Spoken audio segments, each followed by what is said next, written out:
نحمد و نصلی علی رسول الکریم اما بعد۔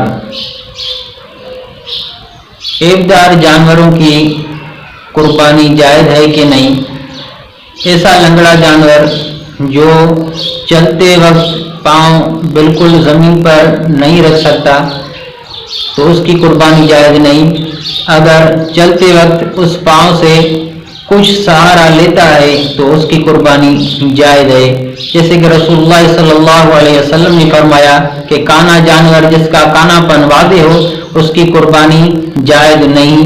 بیمار جانور جس کی بیماری واضح ہو اس کی قربانی بھی جائز نہیں، اور ایسا لنگڑا جانور جس کا لنگڑا پن واضح ہو اس کی قربانی بھی جائز نہیں، اور ایسا کمزور جانور جس کے ہڈیوں سے گودا بھی ختم ہو چکا ہو اس کی قربانی بھی جائز نہیں۔ اگر جانور کے اکثر دانت ٹوٹے ہوئے ہیں تو اس کی قربانی بھی جائز نہیں کہ وہ چارہ بھی نہیں کھا سکتا ہو۔ ہاں، اگر وہ ٹوٹے ہوئے دانتوں کے باوجود چارہ کھا سکتا ہے تو اس کی قربانی جائز ہے۔ جس جانور کے پیدائشی طور پر کان نہ ہو یا ایک کان نہ ہو تو اس کی قربانی بھی جائز نہیں، یا کان کا ایک تہائی حصہ کٹا ہوا یا چرا ہوا ہو تو اس کی قربانی بھی جائز نہیں۔ اگر جانور کا سینگ تھوڑا سا ٹوٹا ہوا ہو، اس طرح کے جڑ سے نہیں اکھڑا تو اس کی قربانی جائز ہے۔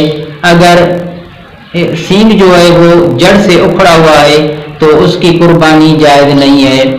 اگر جانور کی دم کا تہائی حصہ یا تہائی حصے سے زیادہ کٹا ہوا ہے تو اس کی قربانی جائز نہیں۔ اگر تہائی حصے سے کم کٹا ہوا ہے تو اس کی قربانی جائز ہے۔ گائے یا بھینس وغیرہ کا ایک تھن خراب ہے یا ایک تھن زخمی ہے یا ایک تھن سوکھ گیا ہے تو اس کی قربانی جائز ہے اگر باقی تین تھن ٹھیک ہوں۔ اگر گائے یا بھینس وغیرہ کے دو تھن قدرتی طور پر نہ ہو یا دو تھن سوکھ گئے ہوں یا زخمی ہو گئے ہوں تو اس کی قربانی جائز نہیں۔ اس طرح بکری، بھیڑ، دمبی وغیرہ کا ایک تھن خراب ہو یا زخمی ہو یا قدرتی طور پر نہ ہو تو اس کی قربانی بھی جائز نہیں۔ خصی جانور کی قربانی کرنا جائز ہے، بلکہ فقہا فرماتے ہیں کہ بہتر ہے، کیونکہ رسول اللہ صلی اللہ علیہ وسلم نے خصی جانوروں کی قربانی کی ہے۔